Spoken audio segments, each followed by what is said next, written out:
one's better than the other. All right, you're good. Alright, so my name's Roy, call sign Spiderpig, and I work for Polychop Simulations. That's why everyone's done. So, a little bit about me. I've been starting flying flight simulators since 1982. That's a long time ago, when I was 8. So you can do the math to see how old I am. And I've flown pretty much almost every simulator probably out there, except for IL-2. For some reason I never got into it. I'm not a big World War II fan. Let's just say that much. I can't land those things. One of my favorites was the F-19. Everybody here actually fly It was a simulator or it was a plane? It was a simulator. Yes. It was cool. This was before they knew about the F-117, so this was like their theory of what it would be. And it was pretty cool. I loved it. So one of my favorite. But I do fly Micro's F-15 back in the day, Grafson the F-18 back in the day, X-plane. I've flown X-plane since version 6. It's what I like to do for my civilian flying. The X-plane. Microsoft Flight Simulator. I've only gotten since I got the Oculus Rift because there's a plugin for it. Yeah. That's really the only thing. I kind of find Microsoft Flight Simulator a little too gamey. You know, like, I don't know, it's just weird. It depends on the modules. Right, so like, and for me, DCS is kind of, you know, the main place where I stay. I own all the modules, so, you know. But I usually fly the A10 as far as my primary jet, like on squad nights, that's usually what I fly, or the Gazelle. Kind of went for that as well. And even though I'm a big nerd, I am married with 2 kids, so there's hope. And I also have 2 degrees. I have a degree in Management Information System and Information System Security. And also I'm a black belt, so you know, since we talked about that earlier. And I also have tons of other things, but we don't want to worry about me too much. Alright. So, my DCS history. Very simple. I've been flying the A10C since 2011. The reason I started flying it is because of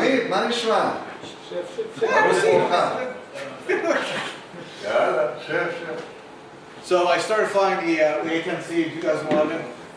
One of the reasons I got into it because of the realism. I love realistic modules, and the 480-page manual was awesome.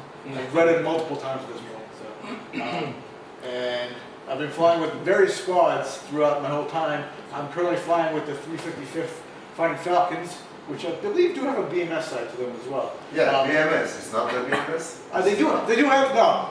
We mostly fly DCS, but I think some of the guys fly BMS.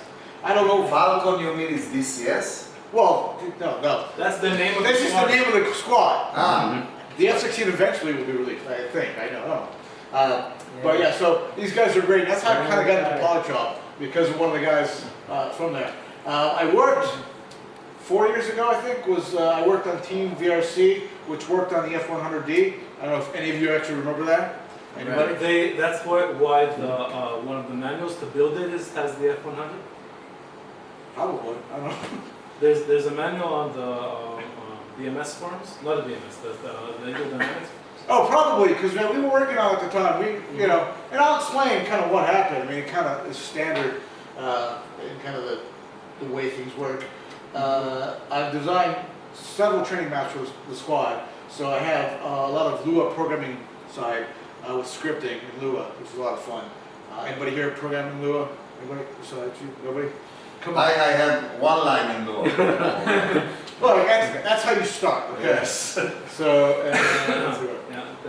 you already know I own all the things. And I started working with Polychop in mid-February 2016, kind of as an intern first. Basically, they kind of threw me into the fire, and basically I work with Pat, who's the main coder, and Pat taught me basically how to build a module, which, you know, was kind of fun and scary at the same time. And, yeah, after that, you know, the Gazelle came out, so I started just really helping out the Gazelle. Most of my week I test stuff for the Gazelle all the time, and then weekends I fly for me. So I know a lot about the Gazelle. And I've flown it and landed on every kind of service, DCS stuff, multiple times. How many people in the Polychop? 5. So there's me, Brian's a 3D guy. Excuse me, we are not so good in English. Can you talk a bit slower? Sure. Because I didn't got during the week you're Gazelle, and in the end of the week, what you said? I usually fly the A10. A10, okay. Yeah, so during the week, mostly testing things for the A10. People report stuff on the forum saying this doesn't work. I'm the guy who has to test it. Oh. Yeah. So we have some question for you later. Question though, are they all located in the same location or are you? No, I'm located in the U.S. obviously. Brian, who's the other 3D guy, he's located in New Orleans right now. The main 3D guy is located in Germany. Another 3D guy is located in Germany. There's 2 guys in Germany. One guy in Reunion, which is an island it's in the middle of nowhere. It's a French island. Okay. That's all I know. But it's literally in the middle of nowhere. It's called Union? Reunion. Reunion? Ah, Yeah. Reunion. Yeah. I don't know how to get there. I don't know how he got there. I don't ask questions. I figure if you're on an island, you probably don't want to Maybe. go. Internet. His internet sucks, which is why one of the servers is in my house, because he tried to put like a code repo server in his house, and we tried to make it work, but no other computer could talk to it. So we're like, all right, we'll just do it in mine. So we're going to talk about what you need to make a module. And so the first thing is you need a lot of data. And this comes in flight manuals, service manuals, you need people, ground crew, and tons of pictures. You need as much information as you can. People will say, well, why don't you make this? Why don't you make that? We don't have all the stuff. I'd love to make a space shuttle, but I don't have all the data about a space shuttle. I'll bring you some.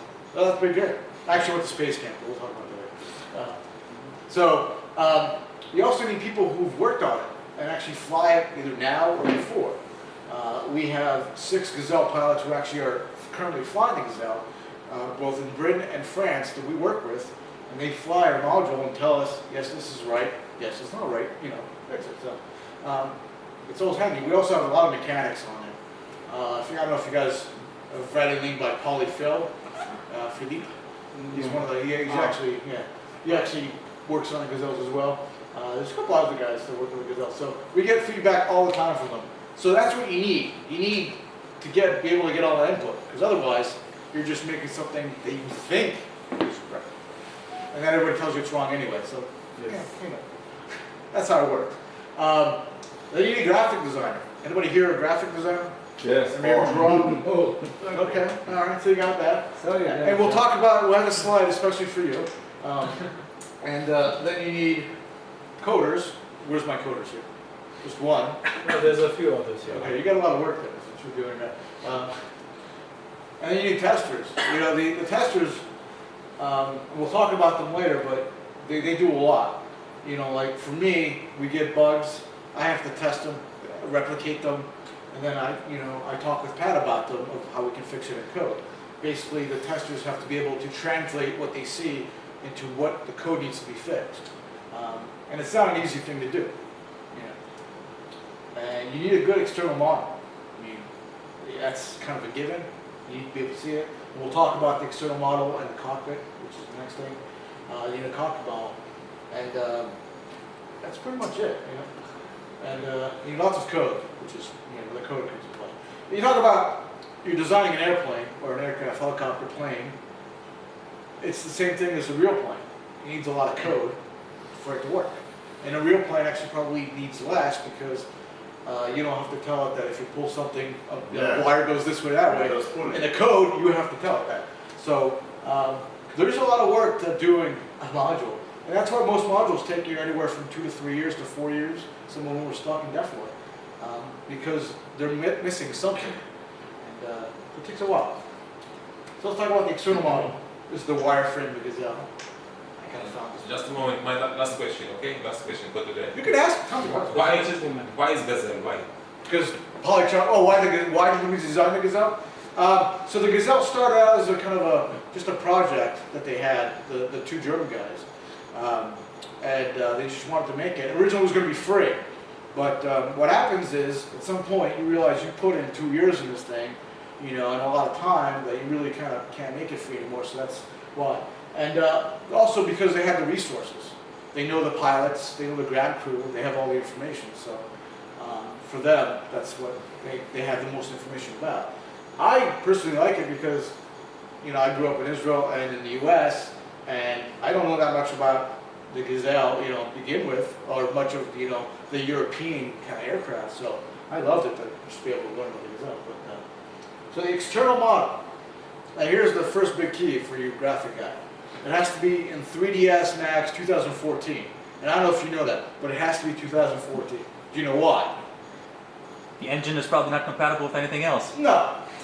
Close though. So there's an ED plugin. Yes, And we've actually made a small project for it. Right. We made the Piton and the Cyclone. Okay. Yeah, I believe there's like, what was it,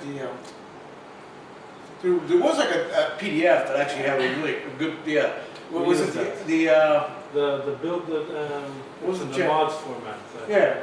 So it's kind of crucial because when you have, the wireframe and you have it all rendered, it's just an object at that point.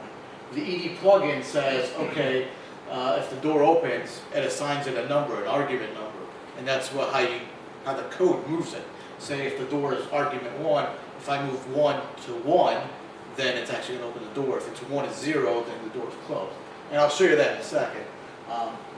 But yeah, it's very crucial to be at that 3ds Max. It's really weird, just because the plugin only works in that. And that's one of those what I call idiosms. Like there's things that you have to, like obviously I'd love to use a more current 3ds Max, but it's an idiosm that you have to work within this thing. So yeah. Anything else? And good pictures, yeah, with correct scale. So I don't do the 3ds Max work, but I've seen them do it, and they always have a background picture of the actual aircraft, and they can actually kind of work around it. Correct scale is very important for that. So keep that in mind. So you kind of build the 3D model on top of the real aircraft? Yeah, so you have a picture of the real aircraft, like a side view, and that's what you kind of build around to replicate what it looks like. You just use a reference. Yeah, it's a reference. Now, just the external model of the Gazelle has 10 connectors, and a connector is anything that moves, basically. So doors, even though there's 2 doors, it's 1 connector. And you'll see why, I bring this up in a second, when I'll do a quick demo. Externals, a lot of people, a lot of groups build externals, no problem. I think the recent one I saw was some Russian bomber some group was making. Right, and look, the thing is, external models are a dime a dozen. Groups build them all the time. The problem is, they get to the point where they get to the cockpit, and that's where they go, it's over their heads. And that's why a lot of teams you see start, but never finish. And the team VRC was one of them. We started working on the F-100, we had a great external model, but then we started working on the cockpit, the guy's like, this is too much. And if you think about everything that's moving, and this is a simple cockpit, this is compared to the A-10 or whatever, it's a very simple cockpit, but there's a lot of moving parts in there. So a lot of teams, get to that point and they're like, well, we can't do it, not for free anymore. A lot of times what happens is people get approached by other teams that actually have paying stuff, and they, so graphic designers will get picked up by some company that needs a graphic designer, coders will get picked up by, so it happens, because why would you do it for free when you can get paid? And it always ends up being when the cockpit starts. So, with the cockpit, again, you need good detailed pictures. Thankfully, we have, both British guys and French guys that can take really good pictures of it. Not only that, but they can get the sounds for us. So, we have them record the sounds for us as well. And you have to know how everything works. Every button does something, so you have to have a manual to tell you, if I flick this button, it does this. So, you have to work with the electrical system, you have to program everything, as far as you have to know how much volts you need, how many things like that. How much does the world itself give you as for basic components? A little. And the SDK kind of provides just a little bit of that. It provides, outside temperature, direction, stuff like that. Everything is done within the code. You're just basically, you're either getting information from DCS, basically like where you are in the world, things like that, or you're telling DCS, move the aircraft, here and there. Right, but from components point of view, they don't have built-in components? No. Can... So, they have sample code, Yeah. radios and things like that, but not a lot. So you have to kind of program everything. So they don't give you the code for the ones that they actually built already? Oh no, it's all proprietary. Why would they? Come on, that's They what want you to build the model. No, template. So, like, our radios are very unique. Like, our radios aren't the ones you see in the A10. So, like, they're very Well, unique. wouldn't that cause every company? I assume that's also what happens with the flight model. Well, yeah, the flight models, yeah, it's all done by the company. Each model on its own has its own. Oh yeah, oh yeah. So that's why everybody's different. So like radios, there is like the SDK does have an SDK for radios that basically tells you functions like yes, the plane is tuned into this frequency now. And the code, the DCS code says okay, we're tuned into this. The cockpit, the way you do it is side, different. you have to duplicate. Yeah. So, and so remember the external code, the external model had 10 connectors. The cockpit has 230. So you can see the complexity of the cockpit. Now, as a quick demo here, let me go into, let me show you. Again, this is nothing secret here, but let me go to this right here. So this is my Open Alpha folder. If you go into binary, I don't know if you ever looked in here for fun. I have it. Yeah, but there's a thing called the model viewer down here. Anybody ever play with the model viewer? Okay, you know what you can view any model. It's all there. I don't have most of them downloaded, but I'll show you. Show you a couple. So you can go in here and. Sorry. File. Yeah. No, I couldn't see it on that screen. Right. So right now I have, it's actually weird, they moved everything into core modes, core mods. Yeah. It used to be in their own, its the own mods, thing. Yeah, but now it's in core mods. So if you want to look, I don't have that many aircraft in here, but yeah, there's mods. Is that only the Open Alpha, or did they also change? No, this is also, 1.5? this 1.5 as well. Oh, So, the UFO one is a mod I was testing out. So let's take a look at the, I know, it's actually a pretty cool one. Where's it?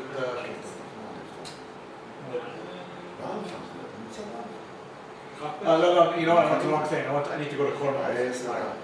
Core mods, aircraft, and then shapes.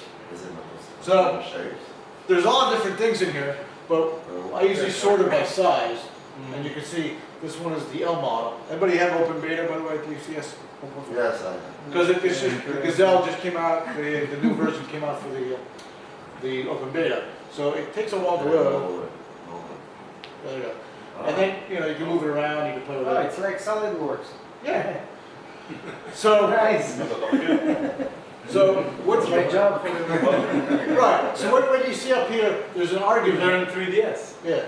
There's an argument and there's a value for it. This is a slider here. Now, you could sit here forever going, 1, and then move the slider up and see what it does it, which I don't think it does anything.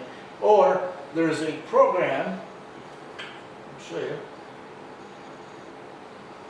called the argument extractor, which is what I use. And you can basically drop the EDM file in there and it tells you. So let's look at the external model. Sorry, what's an EDM file?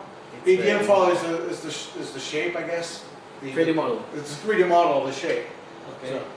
So, It's like a part or assembly or what? It's the whole model extracted from the EM.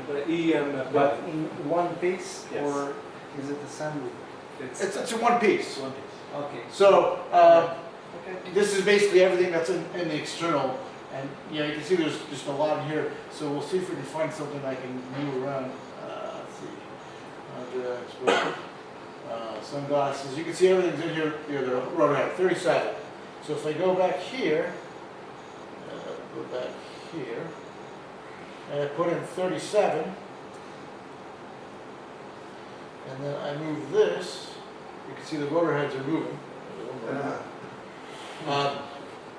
So that's how you're telling me. So basically, in the code, if I wanted to move the rotors, I would give 37, value, and that's how I move it.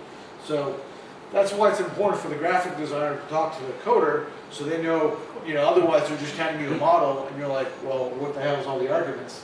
And that's how you kind of find out. that extractor application is awesome. You can use it, with any object, and it picks up. So Those arguments you set up in the EDM plugin, right? yes, and I don't know how to do that because I haven't done that yet. But let me just show you. Let me go back in here for a sec. So this file right here, the bottom one is the cockpit. The cockpit is 12 kilobytes. In retrospect, the external is 12 kilobytes. In retrospect, the cockpit is 37. There's tons more things that you can, do in the cockpit than in the external model. And that's why a lot of groups. Every switch position. Yes. Oh yeah. That's why Every groups have. switch is an argument, and as the positions are the values. Yeah, and also all the dials. There's multiple dials.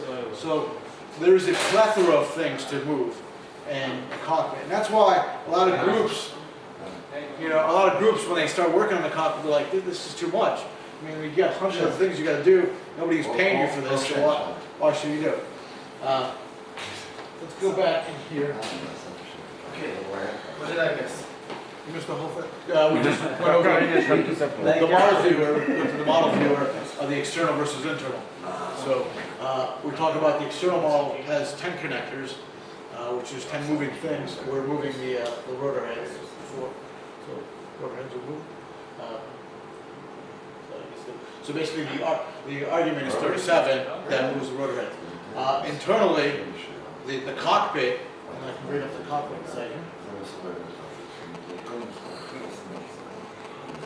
The cockpit has 230 connectors. So the complexity of a cockpit is a lot more than normal external one. So that's why a lot of teams, when they get to the cockpit, they're like, Snakes, are you taking notes?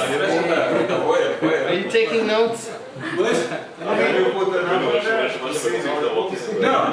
If you're in this view and you want to see how everything moves, you can go up to tools. It'll be kind of weird because the pile might be good. So you can see how everything moves. Wow. Then the pile gets in the way. But you can see everything goes up and down. Everything moves. Anything that moves has a number associated to it, and there's a lot of numbers.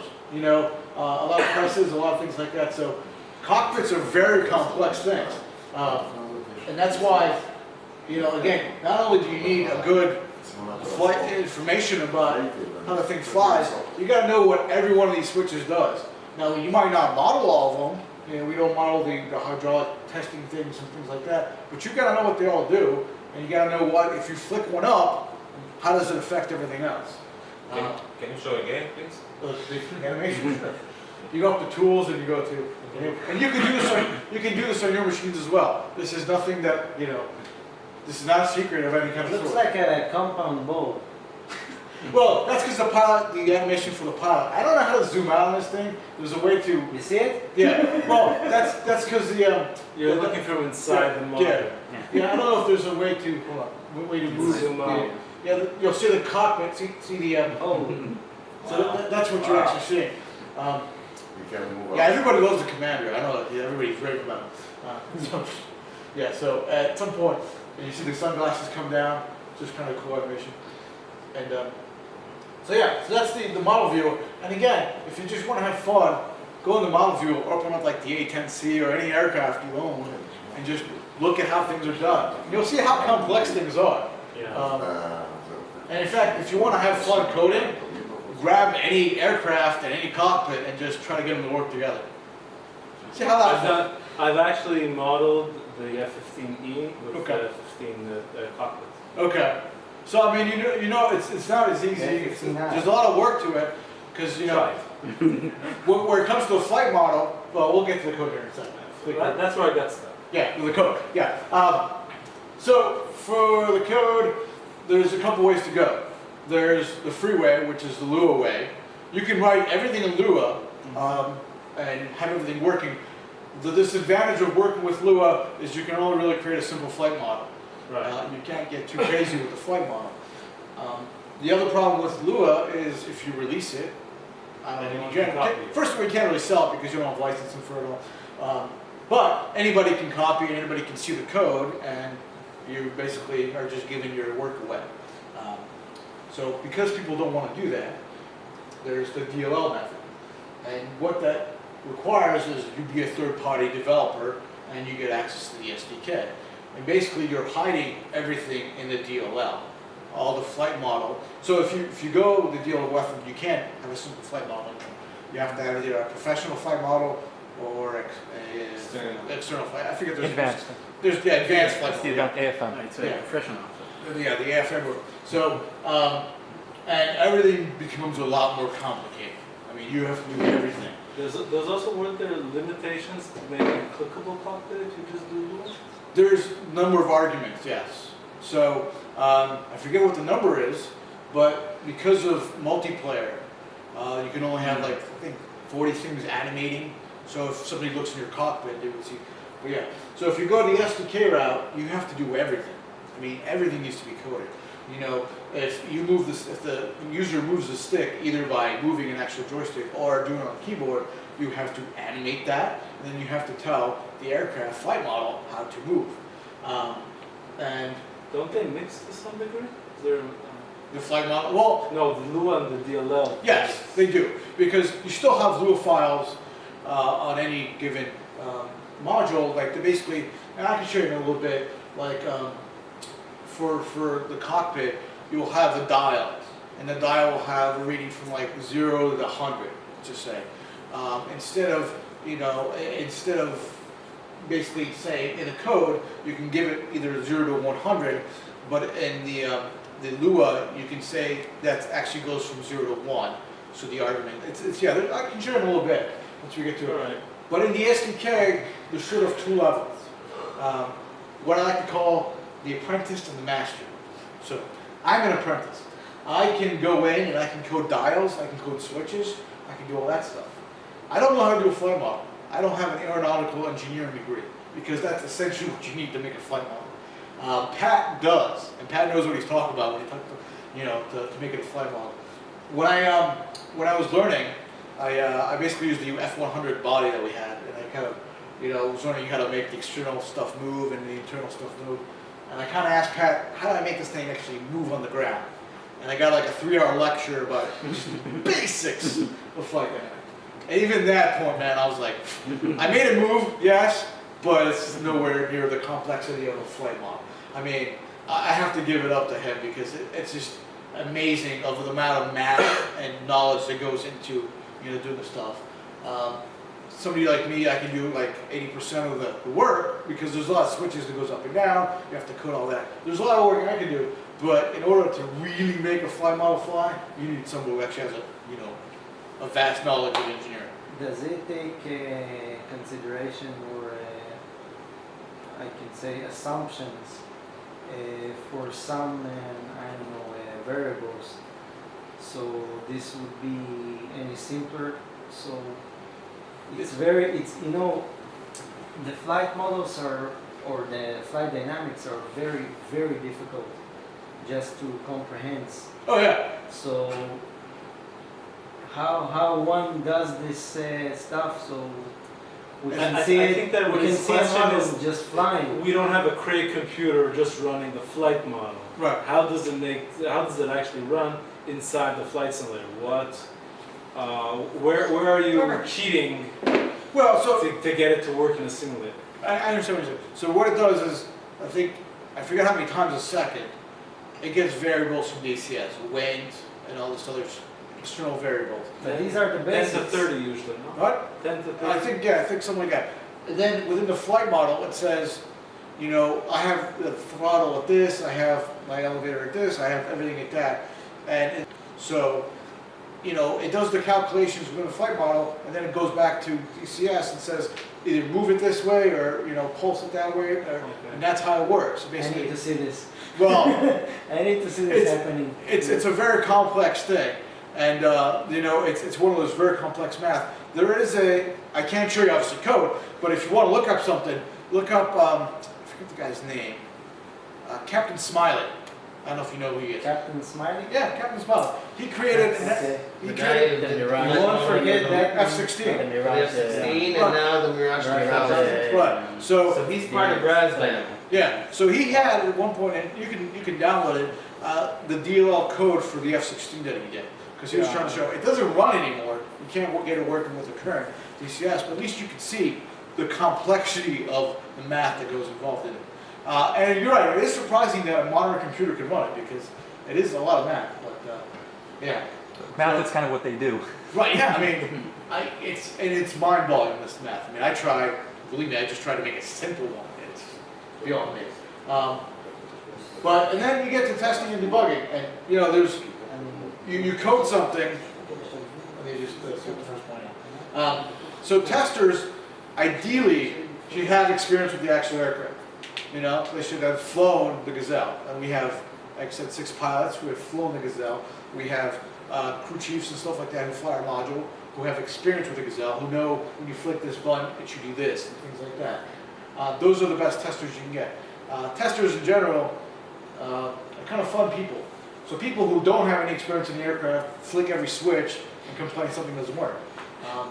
But that's fine, because you need to make sure that if you flick a switch and it's not supposed to do something, that it doesn't actually do it, and it doesn't blow up. We recently, on one of the updates, if you took the fuel handle and just moved it forward all the way, the engine blows up because it's going too fast. It doesn't sync up correctly because that's realistic.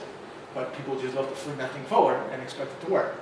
So, like I said, ideally, people who have worked with this thing, it'd be good if they have a good knowledge of DCS. Just because you've actually are a pilot or a mechanic doesn't mean you know DCS and how things work in DCS. It's hard to take the inputs of an actual aircraft and mimic it with a simulator. Like you have the HOTAS, like helicopters don't have HOTAS. So it's different, it's a different feel. People always complain that they can't fly something with a HOTAS like a helicopter because, typically a helicopter has a huge extension on, things like that.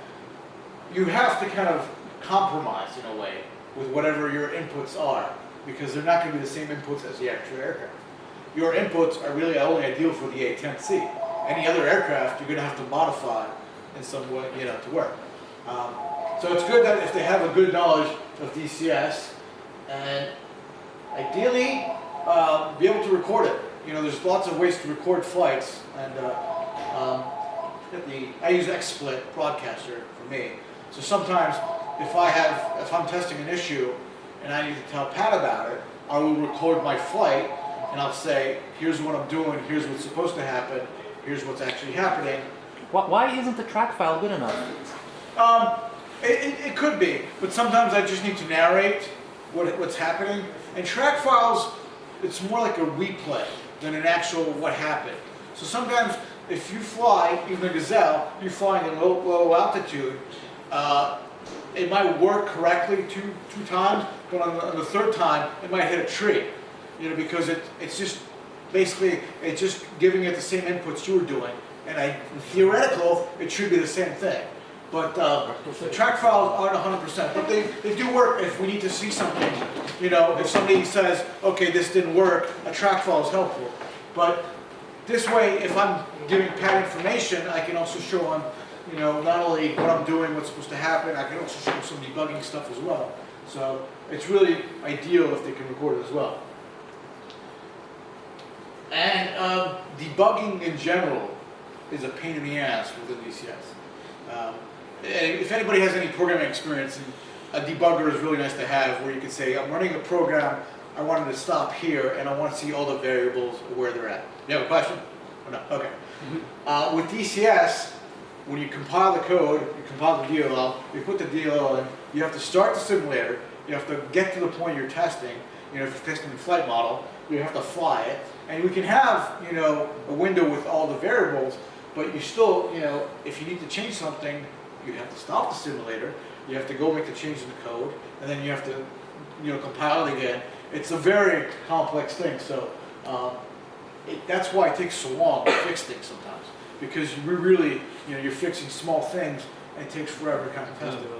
It's very, very long. Right. If I program an iPhone code, if there's a problem, I can go in really quickly fix it on the fly. With this thing, it takes forever. But it's, Slow to the mission takes 2 Does anybody who know who Mac Rounder is? Yeah. Everybody know him, right? Wax. Yeah. He's the guy, if you do anything, he's a person to impress. And that's what happens. you know, you build a model, you build anything, he's the guy you want to show it to because he can get you the third-party developer status. And he can elevate it. Like the guy with Starway that did the DLC for the caucus, got his attention, and you know, he mentioned it during a live event, and you know, that's where he got to. So he's the guy that kind of, you know, he's the initial contact for any kind of group, for any third party. He's the guy you want to talk to. He's the face of the DCS. And here's a fun fact. He used to work for the CIA. So, you know, don't tell him I told you that. No, but he's a really nice guy. I have talked to him on multiple occasions. He understands my sense of humor, which is always good. And but he kind of like, at this point, everybody kind of stopped because I can't talk about anything beyond this. But he's the guy you want to impress. Where is from? Where is he from? He's from the U.S. He sits in the U.S. He's in Phoenix, Arizona. You can actually look up his address number if you want to send him pizza. He's considered a producer, right? In New York or in Arizona? Arizona. He's in He Phoenix. said New York. No, Phoenix, Arizona. Phoenix. Yeah, Phoenix. So, so you want to make a map? Yeah. We'll make Israel. I mean, it's, you know, it's a good kind of thing. That's a wrong map, but the world. Well, I just found the first one I got. It's an old map. It's an old map. Yeah. That's the only half of Israel. What you need a good topography map, and I'm sure you probably have access to one. It's very important because you need to kind of, in a 3D model, make everything, every bump and every kind of hill, and every little point there. You also need to keep in the theoretical limits. Currently, I think Nevada is 450 by 450 miles wide. I think the Caucasus is around 400. Put 450 miles around Israel and see what you get. Because that's kind of, it's a computing power limit at this point. Can you make it smaller? Sure, you can make it smaller now. We were messing with the idea at one time when the API for making terrains was still open. Right. We were thinking of putting the center in the middle of the Galilee Sea Okay. and make 50 kilometers in a radius, okay? And then make it into a square, okay? And that would be where we would start. Okay. That sounds like, also for helicopter missions, that would be their best What? campaign scenario. Well, I mean, ideally, you got so much history here, Right. aviation-wise. I mean, there's so much. You really want, you know, Syria, Jordan. You want as much as you can. You're right, but Right. the effort is exponential. Yes, of course. And also, just if you're gonna make other countries besides Israel, you know, doing whatever, make them as nice as Israel. You know, you don't want to show favoritism. But you know, so keep that in mind. And right now, there's not much you can do because there is no SDK for land, and we'll get to that in a second. But what you want to do is you want to start developing objects to put into 3DS, into DCS, and it's not that hard. Not that hard to do as far as they tell me. It's not that hard to do. I don't know how to do it. But you know, obviously model stuff. You could probably model a whole city and drop it in Nevada. I think that's the next one. You know, make small cities just to put in Nevada just for testing right now, and that would get you on the radar of Mac because you know that's what you want to kind of show that hey, we can make a whole city, put in Vegas for now. Here's the great detail of things. How do they set up is it each one object or is it bigger chunks? I think it's bigger chunks, but you could make a whole chunk into one object, basically. Yeah. Make cities and stuff like that. Like the aerodrome, one aerodrome there, for Yeah. example. That's like what would be one object. Yeah. So, Okay. Possible. Oh, also, there's another limit, which is the hard disk space Yeah. of the map. So the map is like 20 giga? few gigas. So 20. Yeah. it's something. Not yeah, there's always limits, yeah. But, I mean, at this point, the best course is to obviously develop the 3D models, but you want to wait. And the reason why you want to wait is because currently there's two versions. There's a 1.5 and a 2.0. And more, I mean, there's a lot more if you're a developer. And they will be merging soon. I don't know when, but they tell me it's going to happen at some point. They've locked, that's why they locked the terrain version of the 1.x versions. Right, so 1.5 Because- 1.5 is always going to be Caucasus right now. 2 is always going to be Nevada. In the Right. future, When I've understood was that when the 2.0 goes out of alpha stage right, into beta, my guess is that's when Caucasus is going to appear. right, it'll be No, yeah, any terrain will be able to put in together into this one version. I think it's gonna be 2.5, I forget the actual number. 2.05 or something. I forget what the actual number. Alright. I don't know. They don't know when it's gonna happen, so we put the soon time on it. But really what you wanna do is you wanna wait till then, because at that point, they should have something for developers to say, if you wanna develop, here's how you do it. Don't some third parties already have the map API? Not that I'm aware of. We asked about it, and they, you know, they don't know, they don't have one available to us, so. Okay. Leatherneck, we're talking about an Iwo Jima Right. theater for the Corsair. And the VAO we're talking about to Brook, north of the Yes. of the Right, I know north there's part of people making Africa. it, but I don't know if it's That's ED top. right. The question is, did they receive anything from We Eco haven't. Dynamics? We haven't, like, you know, we were kind of asking about it, because one of the guys I work with, Sven, he worked on the Nevada, and, you know, we kind of just asked, hey, is it possible? And there's nothing yet. And I think what they're doing, they're not telling us, obviously, but I think what my speculation is that they're waiting for it to merge as one, because 1.5 has a little bit of a different graphic engine than 2. 2 has the edge, and 1.5 is they're trying to get it to edge. Yes. So it's always going to be different. Once it's the same, I think at that point we'll see something. Again, always speculation. 1.5 doesn't have edge. No, it's not edge yet. It's not fully edge yet. No, it's getting there. It's getting, they're always trying to make it closer to edge.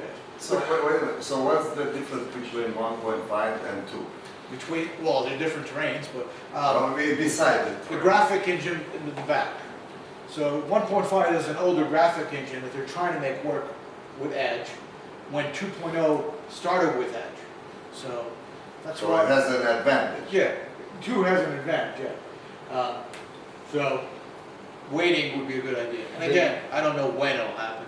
The Nevada map represents the next generation Of the maps. of, not of the maps, well, of The the simulator graphic itself. engine, the Of the graphic graphic engine of the Right. simulator. Which is Okay. correct, But is anything connected to the planes or only the terrain? Well, everything is connected to everything, of course, but it's mostly the terrain that you fly on. You It's- see a big difference. The biggest difference On the two maps. and correct me if I'm wrong, of course, is the graphics engine and stuff, what you see. The terrain, not the aircraft. No, how how the game projects Yeah. the terrain. The terrain, yes. But how it projects it. It's Yes. a different engine itself. Yeah. Okay? Versus 1.5, and all the rest, the model and the DLLs would work essentially the same. The same, yeah. Okay? Plus minus probably Yeah. various stuff. But that So would when be we essential. compile the DLL, we have to compile for each version, the minor things with them. Okay. Yeah, so, I mean, at this point, you really want to wait, and you really just want to create something that's going to impress Matt, because that's really what gets you through the door. I mean, it's weird. I mean, he's a great guy, and he's fun to talk to. He's, again, got a good sense of humor. But he's the guy you really want to impress, and you So- really, go ahead. So you're saying, for now, there's no third party who has the tools for making Right. maps. Only AD. Right. And So what you want to do is you want to create as much as you can. You can create Israel on a 3D map. You Yeah. can create the cities in 3D map. I take the cities and put them in Nevada just to say, hey, you know, I don't know how big Nevada is, but you could probably put some cities in there just to kind of show it off. For the whole country. And, you know, well, probably. Probably, yeah. Twice. But well, the thing is, you want to show off what you can do. And once he sees what you can do, then, you know, that's what happened with Starway. You know, Starway just makes texture maps, you know, texture for maps himself. for himself. Yeah. Right, and I mean, it somehow got to, you know, Matt, and Matt was like, well, this is great, we should talk about this, and they had a live event. The problem with Starway was, he didn't really have a way to protect it, and that's why he ended up having to give it for free, but he took donations. Yeah. And he did basically, once he got to a certain level of donations, he gave it for free, which is kind of cool. I mean, kind of nice that he did that. I think that's it. So any questions? Now, before we start the questions, I want to preempt this, just for you. I don't know when the F5 is coming out. I don't know when the F18 is coming out. And I don't know when the MiG-28 is coming out. So, any other questions? Do you need testers, says Polychop? We have plenty of them. You know, I think, if I want to say, I'm trying to remember, I think when we released the Gazelle module, we asked, I think, for like 28 keys, because we have that many testers. and each one of us got a key, but most of it was for testers. So we have plenty of them, but thank you for asking. That's usually, a lot of people ask that, but again, we would have to have experience in helicopters. Have you ever flown a helicopter in your life? And you're out. Okay.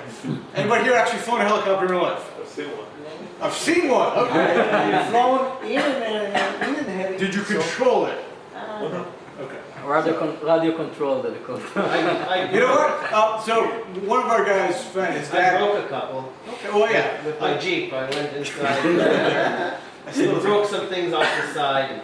Radio We control. still flew. Like Sven's dad flies radio control helicopters, and he tried to fly like Gazelle, and it's like totally different. I mean, it is different controls. I fly drones. I have a drone problem, my wife would say. But yeah, it's really different when you fly helicopters, both in FBRC and real ones. So, all right, ask away. I know you got the questions. I'm gonna do them later. Okay, fine. All right. Anybody else any questions? What about the IR vision of the A10? The infrared. Yeah. I don't know. No. I mean, we don't have like any top secret knowledge backhand of what would happen with the IR.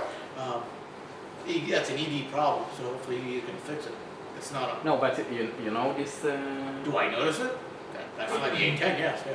So the IR picture is not contrast enough. That's what Right, like last flight I did online, I had a hard time finding targets. Other people were finding them okay. So yeah, I noticed it in the A10C, but again. My understanding is that the IR problem has to do with the ground textures that are too contrasted, so that you have trouble looking at targets because the patch of ground can look like a target. Right. My question would be is, since the Gazelle does have a forward-facing infrared camera too, Right. so did you address that at all, or is it just work fine in the Gazelle?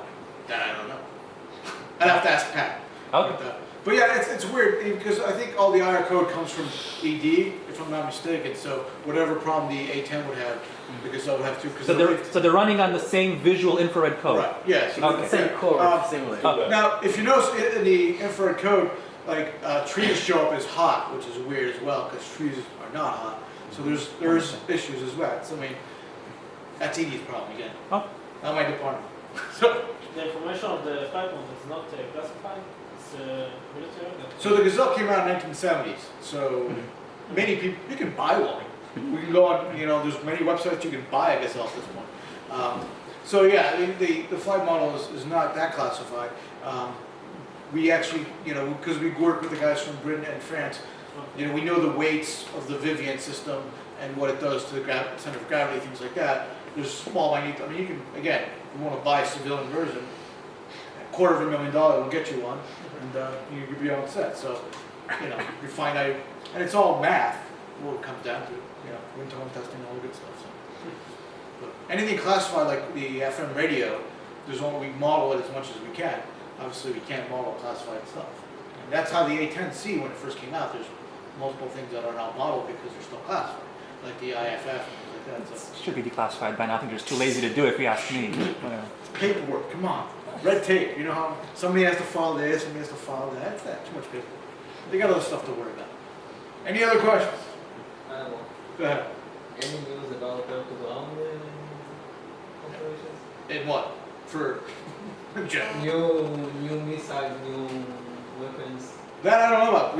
We develop our own weapons. So right now, if you have the open beta, the L version of the Gazelle came out, which has the rocket and the gun.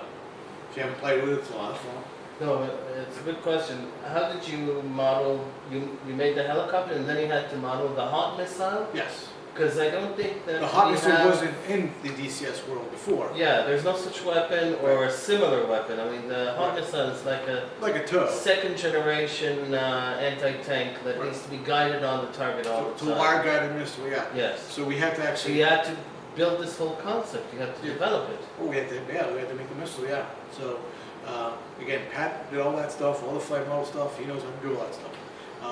And you did the coding for the missile, how it flies? Yeah, Pat did all the coding and stuff like that. Like I said, when I came in, pretty much it was 90% done. So, the hot missile. So he's right now. He worked on the guns and the rockets. Guns and rockets are already part of DCS. So it's basically just building a launcher and building the gun, telling it, the Luke code, telling it it's this, this much firepower for this kind of rocket. he actually is working on the Mistral missile, which is not in DCS right now, and that's an air-to-air missile. So, So I want to tell you, you did a very good job on the Hawk missile. If we compare the Hawk missile to a tow missile, right, the BGM-71, right, my military experience, I wasn't in the Air Force, I was in the infantry. okay, I was in the Golani infantry that had the anti-tank specialty. right, They're called the Lev Golan. okay, And I fired many tow missiles, and I've also been to many tow simulators, military simulators. right, And you've modeled very nicely all of the nuances of the missile. Like when you fire it, it starts going down a bit. Yep. And then it starts going up and down oh yeah, until the little computer stabilizes it. Yep. And then the way you move the crosshairs, the missile moves, but it moves with a certain delay and a certain imbalancing of the the flight. And you've modeled it very well. thank you. We have, like I said, we have a lot of input from actual people who've actually fired these things, that they Yes. tell us how they behave. We have many videos to go off of things like that. I think they actually have like a little flare in the back as well, so you can actually see Right. it as well. But it's pretty fun, you know. Well, the so- real missile has Right. an flashing. IR like Yeah. that flashes yeah, at a certain frequency yep, that the box that controls the missile on the launcher, right, it talks to it. Right. And it understands only that frequency. Otherwise, you can have many vehicles firing at right, the same time. yeah. So the, And it's very nice. yeah, in the latest version, the L version just came out, you can now theoretically fire without it'll let you fire at a target that's more than 4,300 kilometers, but once the cable gets cut, it explodes. So if it's beyond, it won't work. Just like in real life, you know, you can fire at any place you want, but once you get to 4,300, the cable gets cut, missile blows up. In the real world, if it doesn't hit anything, it goes dummy, basically, it goes inert. There's no way to simulate that in DCS, so we have to make it explode. But before, it was just kind of flying and keep going. The other thing, I haven't tested yet, but I'll test it. The one thing that we were always warned of when we're firing the missiles is be careful not to fire next to power lines. Okay. Because sometimes you would fire and the missile would go above the power line, Oh, any good? but the wires have naturally Sagging. a sagging effect because they weigh. Yeah, So behind the missiles, the wires are coming out, but they're sagging. right. And there were a few cases where Electrified, you gotta get they touch they touch the power line. If the system Well, was that not, brings up a good point. but if it's not grounded, why would it do anything? Because it they're shorts live. between the lines. Oh, the wires would short themselves through that. Yeah. Okay, I got you. But that brings up a good point. There is a wire cutter on the Gazelle, and I have a video that basically shows how to use it correctly. When you're going against the wire, which you should do anyway, but you know, it's a similar, so people do crazy things anyway. You want to basically, exactly. You want to make sure that the wire hits your canopy, because what that does is it brings the wire up or down, and that's where the wire cutters are. If the rotor touches the wire, that's when you're going to have problems. So I've shown in the video basically going through a lot of wires, and then I showed if you do it wrong, what will happen. Now, again, in real life, never go through a wire. And in the DCS, the cut actually isn't modeled, so you wouldn't see a cut, but you'll live. You know, so yes. Except the Junkers 87 and the 22.9 Gotha. What projects are you also working on? So we That's have my question. so we the B-105 you guys know about, right? Ah, yeah. That's the one we know. The JU-87 is the World War II one. Anything beyond that is 3 years ahead at this point. So And also the Gotha, the 22.9. the 22. Oh, It's a flying the German Horton. Line The one. Horton, yeah. Well, so the Horton, it's a side project. It's kind of like somebody wanted to draw one. And this is again, you have a nice external, but now you have to come up with a cockpit. Nobody's working on it. So nothing else than those. Well, right, if I can't talk about anything basically, but like anybody else, you have to make sure you have the connection. So you can't go building something without getting permission for it first. So you also have to reach out to see who you can get permission from, things like that. You know. I think that's an interesting. Sorry. Sorry. No, first Q&A. He's got a good shirt. Why the gazelle? We already answered that. The two guys are in Germany, and they have knowledge of the gazelle. They work with people who fly the gazelle. We have people in both Britain and France who fly the gazelle. They have a lot of knowledge for it, and that's why they decided to do it. One of the first slides we said was you need a lot of information about what you want to model, and that's what they had a lot of information about. So. That's what they wanted to do. Right, that's what they want to do, yeah. You have to love it because you're going to be spending a lot of time with it, both modeling it and testing it. So if you don't like it, it's not going to be fun. You simulate two players that fly together. Right? You simulate two players that fly together. Oh, multi-crew? Multiple, yeah. That's coming eventually. Like, we have to wait for ED to put that code in. So it's one of those things where... the albatross. Yeah, well, the albatross, basically planes, in theory, have the capability. Helicopters right now don't.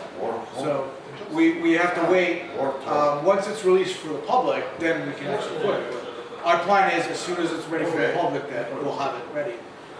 They told us, in theory, how the code should work and how it should look, and we put it in. But you know when it will be?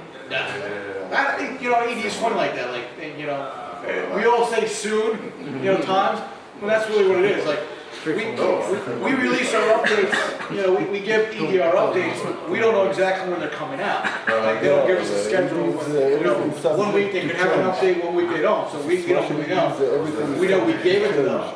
So in theory, next release. So right now we went into open beta. Yes, go ahead. Okay, with A10, Yes. we miss very much that hardware because we cannot deal with the AA. With the SAMs. The SAMs. Okay. Why? How in the hell is not an ARM in the A10? He didn't build the A10. But you can do that? Well, you told me you repair A10. Why don't you put the ARM there? You can make a mod for it. בארצות הברית, I cannot. in the United States, they take squadrons that their purpose is wild weasel, Yeah, Yes. and they fight the whole purpose, like falcons or phantoms. Ah, The whole purpose is only so A10 doesn't go in a place which Doesn't has do a... that. Correct. So what do you do first? You send in wild weasel That's Sukhoi 25 that has it. and sword. Yeah, that's what we're doing here. That's how you do it, yeah. And then again, Nothing else. in DCS, that's how you do it. Yes. Until we get the F-18, and we can do seed with an F-18. And that's what I'm looking for. 'Cause Pay I'm- attention, he said seed, not SEAD. Get it right, please. Seed, F-18 has seed. They say SEAD. Okay. Whatever, that's whatever. But yeah, I'm The looking for. Americans don't necessarily get everything right. They at least say it right. Yeah. Technically. Any other questions that are Polychop? Go ahead. No, but you can do it. Eric, go ahead. Do you have any information from ED or DCS developers Yeah, about I know. developers? That I know. So- Because today we have maybe AGN 65 and that's it. So the F-18 will have an air-to-ground radar. I hear. I don't know. I haven't seen it. So once I see it, I'll be able to tell you. And that's, I think, what was holding back a lot of developers from doing something like the F-16 and things like that, because there's currently no air-to-ground radar. The F-18 is supposed to have one. I haven't seen it, so I don't know. There was one publication that matched of SAR radar. Right. So That's what it, ED? right. So it's. I think you you look at ED, DCS. It's an old technology, so obviously you have to get the technologies in there. They've had air-to-air radars for a while with the F-15. Air-to-ground radar is a new thing. They have to figure out how to do it. So now that the F-18 is coming out sometime, hopefully by the end of the year, Yeah. Don't bet on it. Another question. yes. Here the guys are talking, we have the same question about the size of the targets. Okay, the size of the planes, you made them bigger from far away, right? You do can two see them things. bigger. You do two things. You buy a big monitor or you close your eyes. I have 4 or 5 No, monitors. big ones. Or close eyes. So that's it. How about the ground, the tank? Can you make it bigger when it's far away so I see it somewhere? It's ED, but it's also What is ED? This Alon. Alon. it's a similar. So what happens? There's a thread now running in the forum, and they're talking about it. Someone made a mod to kind of Make it bigger, yeah. Made it bigger? No, for his own pleasure. So he says to try and fix something. לא, משהו בתקן ה-10. No dogfight, לא דוגו. הוא לא בנה את ה-10, הוא לא מתחזק את ה-10. You said that you have in the forum 810, you repair things. No, I fly the A10. But you don't repair things? I'm sorry. I heard that you're repairing your... Oded, there is an issue. Oded, there are two issues. One issue has to do with the contrast probably of the imposters. Yeah. Kind of, Well, it's also distance, like in rendering distance. and there's something with the graphical engine of 1.5 which they don't deal with, or they have different attitude towards it. Do you think it will be better in the edge? It'll all be magical, yes. In 3 to 4 weeks, or So here's the thing. Will be probably If you look at the TGP, you can't really see targets beyond 40 miles. No. It's just blank. I mean, that's a theoretical... You cannot see. Right, it's a theoretical limit of the TGP. What? Well, yeah, exactly. So that's, I think it looks out for a certain distance. And there's a maximum distance it can look at right That's now. why you cannot see. Right. So hopefully in the future, hopefully with Edge, you'll be able to see further out. actually there are two guys here who have the best Mach 1 eyeballs. These two. Yeah. These two, yeah. Nothing can beat them. That's good. That's Mark 1's the best. I've got a slightly different question. Yes. You were saying before about the permission to make a model. Yes. How would you go about, do you need, let's say you're making a gazelle. Yes. Do you need an okay from the company that makes the gazelle? Because they have a trademark on the name. Airbus is the guys that own the Gazelle. Yes, we did get a license from them to make it. How much would this kind of thing usually be? Let's say we're... I don't know the number-wise. I don't deal with the numbers, but again, everybody wants a car. It's a business after all. So that costs nothing to them to let us do it. It just, they get something out of it. Every module out there, in theory, should have, permission from the owner of it, because you're selling it. If you're selling it, they need permission. If you're not, Well, if you're giving it for free, then it's not a problem. So if you look like at the virtual Blue Angels and Thunderbirds and all that stuff, they have private modules that somebody designed for them, right? That probably uses a DLL, is probably very advanced. With the F-16, again, probably doesn't have the ground radar, probably doesn't have any radar because they're just using it to fly. But they probably didn't get permission because they're not selling it. And they can't give it away either because they're not allowed to. So. I think they just have an external model and using an internal, one of the... Well, I've seen the cockpits. The cockpit's actually pretty nice. I actually worked with one guy who made the F-15 one. Really nicely done. When I was working on the F-100D, we were going back and forth about the HUD, how to do the HUD stuff. So he's a really nice guy. And yeah, so they do have, but it's very limited. It doesn't have all the radars, it doesn't have all the stuff. So you wouldn't, again, if you give it to people, they expect you to support it and fix it and all that stuff. So you don't really want to do it. So they don't do it. They're using it for themselves. And there's lots of different demo teams that have their own models. Says it was spinning too hard, too much. It's the rotor spinning too much? No. The actual helicopter spins too fast. Actually, the yaw. Yeah. Okay, so they in the last release they did fix some of the flight things, but a lot of people initially the problem was they're used to the Huey where you do left rudder. So if you put left rudder on a Gazelle, you're going to go spinning. So it's just a matter of putting the right rudder, in the right place. And it takes practice. I mean, I flew the Gazelle for about 2 months. Actually about 4 months before everybody else got to fly. So I got time to kind of learn. But it is hard going from a Huey to a Gazelle. And I've made the mistake of going from a Gazelle to a Huey, which I can fly a lot better now in the air. But left rudder, right rudder, it's still crazy. But yeah, the spinning. More stable than you? Well, the Huey is a lot heavier. So you're talking about a heavy object versus a light object. So there's different dynamics, flight dynamics, things like, and the tail is different. So it's got the Fernstone, whatever that thing's called, tail rotor, which is a lot safer because it can deflect any kind of debris and stuff like that. But it also is a little more powerful, so you need to apply a little more rudder sometimes to it. So it's different. Every helicopter is different.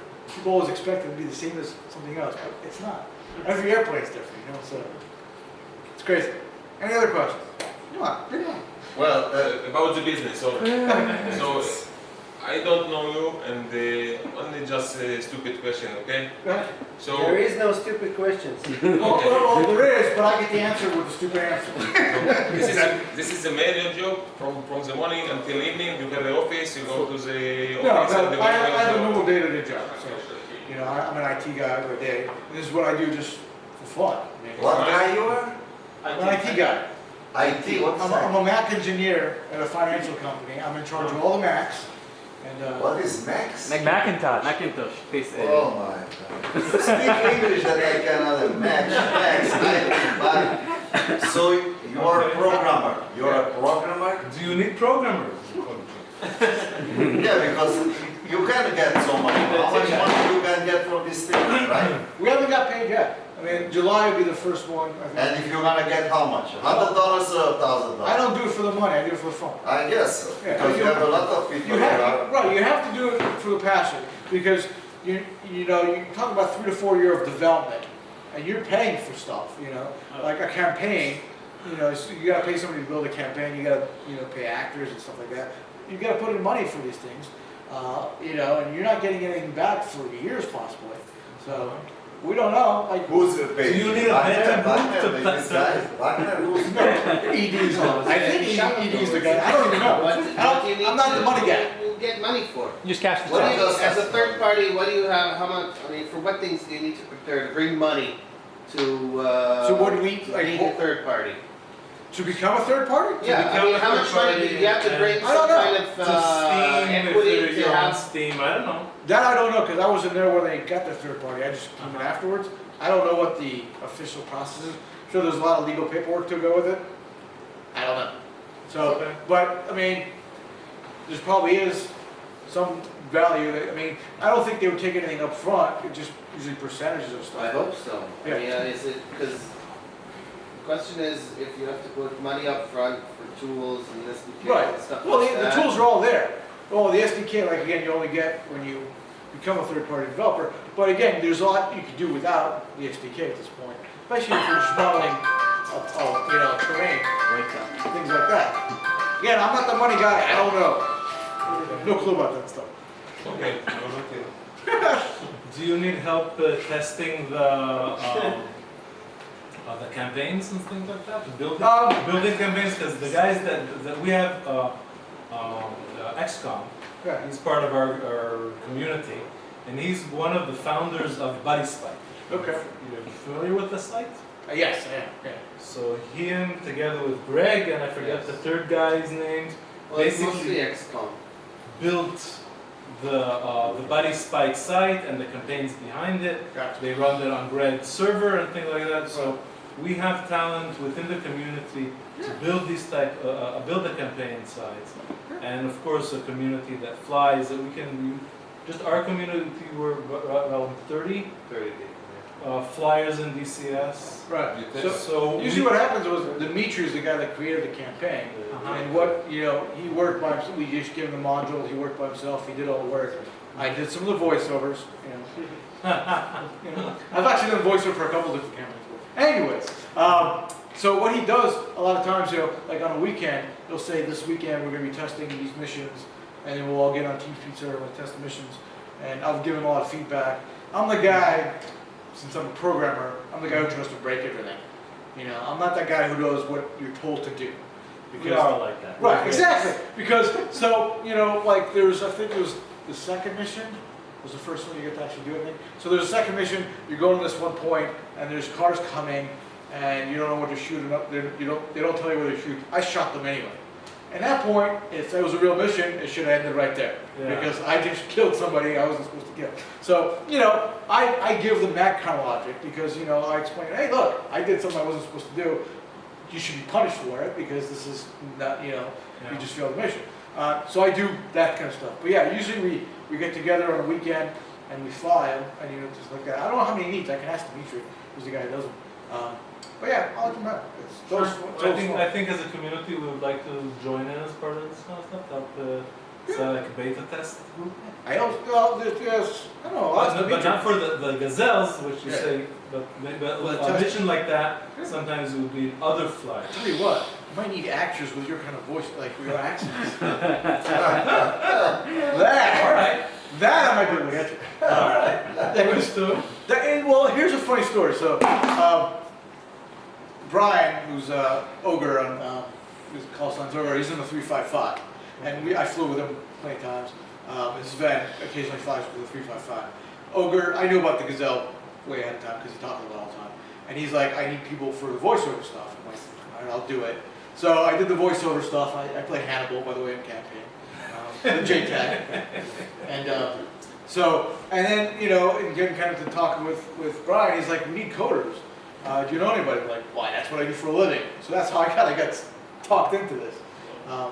But yeah, because I worked on one before, I kind of had reservations, but because these guys were pretty much ready to go, that's why I kind of decided to do it. But yeah, so it's all, because of my voiceover work, this is why I got to get. So voiceover gets infectious. So yeah, it's a lot of fun. Any other questions? Before we finish, we go. Can you show us what you're doing? What is the code? Flights. Just a line. What you're doing? I can't. He can't show you code. Why? No, just I don't know. Where you write letters, I you can write show you numbers. code. What you're doing? Oh, then I'll show you code. See, specifically, this machine doesn't have any code on it. I have an external hard drive at home that has all that stuff on it. In what? In C++ or in what? It's Visual C++. That's what you're writing. Code. Yes, yeah. And you know, basically we use the SDK, and we have templates that we use, and we can do all the stuff. It's millions of lines of code at this point. You know, it's a lot. Like for my test with the F100D, I think I had about 250,000 lines of code. Quarter of what? 250,000 lines of code, just to make things move externally, move internally. 250,000 Yeah. lines. Yeah, and just to kind of make it move forward, not very well. And I had it hovering at one point, which was awesome. I did make it hover at one point just to see if I could do it. And I did code a recovery system because the JU-87 has a auto recovery system. When it goes into a dive, I think they pull like 5 or 6 Gs, and they somewhat don't expect the pilots to be able to sustain that. So yeah, it's a manual autopilot. Right. Yeah. So I kind of coded that just to see what it took, and it worked. So I was able to do it. But then the Gazelle came along, and I had to stop a lot of fun stuff. Where can you find all the details about the Stuka? The Stuka? So Brian is the guy finding all the information. He got manuals, and they're in German, so we have to get them translated, stuff like that. And we're working on it. It's actually a pretty interesting aircraft.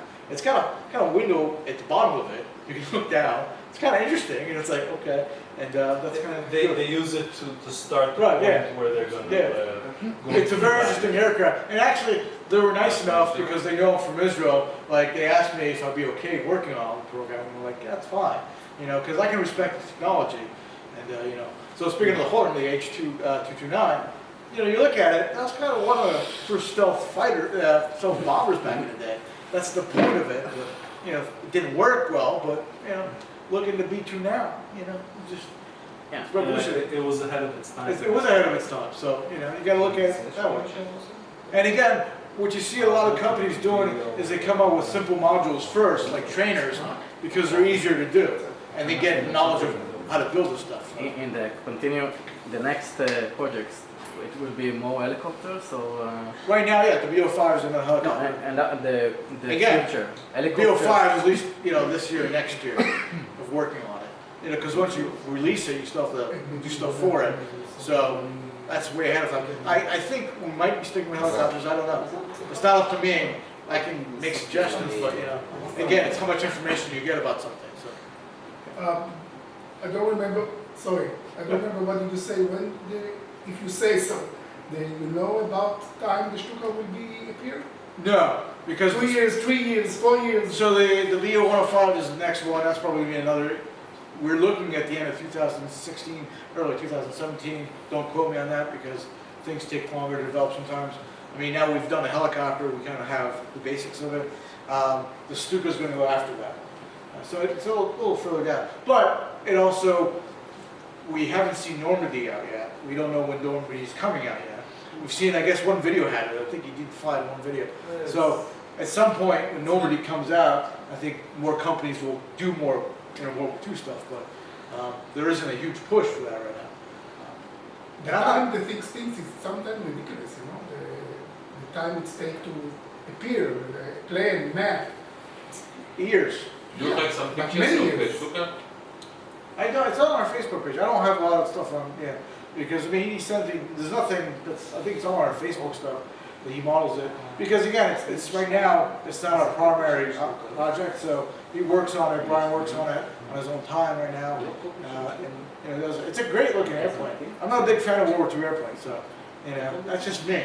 I'm a jet guy, What's your take? I want to develop on what Eli was saying. That was actually what I wanted to ask. What's your take on the whole concept of DCS being a sandbox simulation, but there's really no guidance of what they want to do. They just let anybody do anything they want. And at the end of the day, I mean, if you look at us now, we have sort of a mishmash of mix of airplanes that have nothing to do with each other. Right. To XCOM's credit, we've been able to put up, they put up this Blue Flag event, Right. which is a somewhat natural, logical face-off between the East and the West with their jets. But again, we're missing the most important pieces, jets that both sides have, mostly on the US. Until the F-18 comes out, the F-16 is very missing. Because there's just not that many F-15s around in the world, and very few SU-27s, as a matter of fact. Okay. For example, the Ju-87, Eagle Dynamics said that the era that they want to model of World War II, well, it's really part of them having to take over the Kickstarter of you-know-who and the whole spiel there. But they said that they're going to concentrate on the 1944, end of 1944. Right. Okay. By the end of 1944, the Stuka was gone. I doubt it even flew. Well, right. I mean, No, in Russia. It flew. In Russia. In Russia, okay. Right, But, mainly in but Russia. but DCS is not going to model the Eastern Front, we're modeling the Western Front with the Normandy map. Right. Here's an example of another company, the 1C company.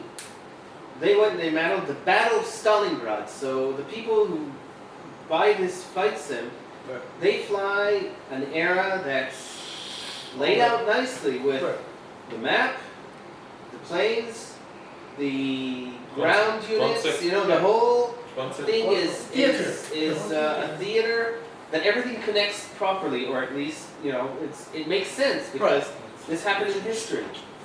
The planes that I do find, to Eagle Dynamics' credit, actually I should say, that where they modeled the jets is the early 1990s with the F-15C and FC-3 and the SC-27. And they don't go into the SC-35, SC-37, whatever, F-22, F-35, and Typhoon. I think it's a joke, and I think they shouldn't let people make things from places that are so classified that you'll never get the information from modeling the airplane. That's one thing. The other thing is that it takes an insane amount of time to put something out. Right. Yeah. So by the time we'll have fleshed out enough airplanes, DCS is going to be old. I mean, it's going to take something like 10, 15 years for them to put out a reasonable amount of airplanes and ground units and something that we can really enjoy ourselves without trying to piece things together from different eras. I agree. Like when I first started flying the A-10, the K-50 was out. Like, how do you make both of them work together? It's like, one can one can give you coordinates and stuff like that, but in the real world, a K-50 and the A-10 wouldn't work together. The SU-25 and the A-10, I heard somewhere they did exercises together, I mean, so that's kind of cool. Like the first time I actually heard of them being in the same kind of training scenario. But you're right. I mean, it is a mishmash of airplanes. But at this point, you know, even ED can only produce X amount of aircraft for X amount of time. So they can produce whatever they feel like, and it's up to third-party developers to kind of fill in the gaps. But you're right. I mean, I don't know if they're once we get the World War II map, whether they're going to focus specifically on that year or whatever. I don't think we were ever told that you have to be within this year kind of thing, or you know, I don't know. But I still fly DCS. I mean, I think it's kind of cool, and you know, it's kind of fun. I've seen campaigns online where they use like the P-51s to transport things over from one place to another. So they're using the World War II aircraft in a modern stuff. But you're right, it wouldn't all normally be together. But hopefully in the future we'll have more. You know, so and now we'll have Edge. You know, so we're kind of resetting the engine itself. So hopefully we'll have a good start from there. So. But they could aim the third parties to say, let's work on theater of 1950 Korea or Middle East 1967 or whatever. So all the third parties can be concentrated on those years, on those theaters. I guess and not doing they could ask. Caribbean map, you know. Right, they could ask, but it's whether we want to do the work. Like at the end of the day, it comes if we want to do the work or not. I mean, I think that the problem may come up is that the world itself doesn't come with the cockpit components and other common components to make a plane, a specific plane, develop faster. Right. Because the HSI are all the same, the radios within the same alliance are 90% the same, and so on and so on. There's a lot of components that could be standardized, right? Yeah, I mean, like there's, I mean, it would make sense to do that, but we don't see that yet. Well, we have to invite this guy from ED, and then we'll shoot a question to him. Yeah, bring that Nothing back. else.